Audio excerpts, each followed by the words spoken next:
கிட்டத்தட்ட 2011 அப்புறமேட்டு secondary great teachers வந்து நிரப்பக்கூடிய ஒரு நல்ல ஒரு நாளாக நம்மளுடைய பள்ளிக்கல்வித்துறையில் ஒரு அப்படி பெருமைக்குரிய ஒரு நாளாக அந்த நாள் அமையும். கிட்டத்தட்ட 2340 டீச்சர்ஸ் வந்து அன்றைக்கி நாங்கள் வந்து அப்பாயின்ட் பண்ணுறோம்.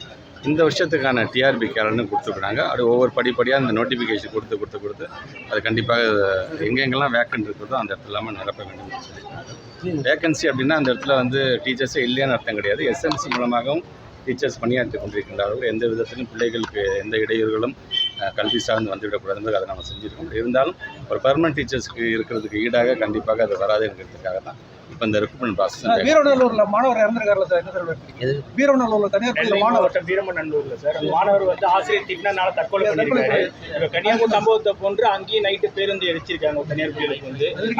எப்போ நடந்தது சார்? மாணவர் தற்கொலை பண்ணி பிரைவேட் ஸ்கூல். பிரைவேட் ஸ்கூல் நான் கவனிக்கிறேன். நீங்கள் சொல்லுங்கள் நான் கவனிக்கிறேன். சார், பகுதி நேர ஆசிரியர்கள்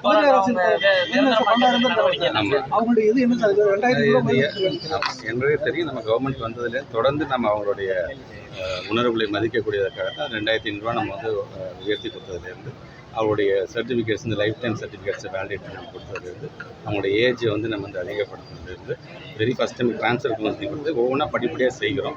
இருந்தாலும் அவர் ஒவ்வொரு முறையும் சொல்லும்பொழுது ஏன்னா நம்ம தேர்தல் அறிக்கையில் நாங்கள் சொன்னது தான் நாங்கள்.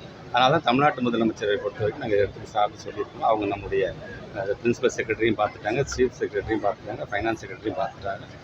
கண்டிப்பாக ஒரு நல்ல ஒரு முடிவு வரும் என்ற நம்பிக்கை இருக்கின்றது. இருந்தாலும் உங்களுக்கே தெரியும் நம்முடைய நிதி நிலைமை சார்ந்து அதுக்கான முடிவை தமிழ்நாட்டு முதலமைச்சர் உரிய நேரத்தில் எடுக்கும்.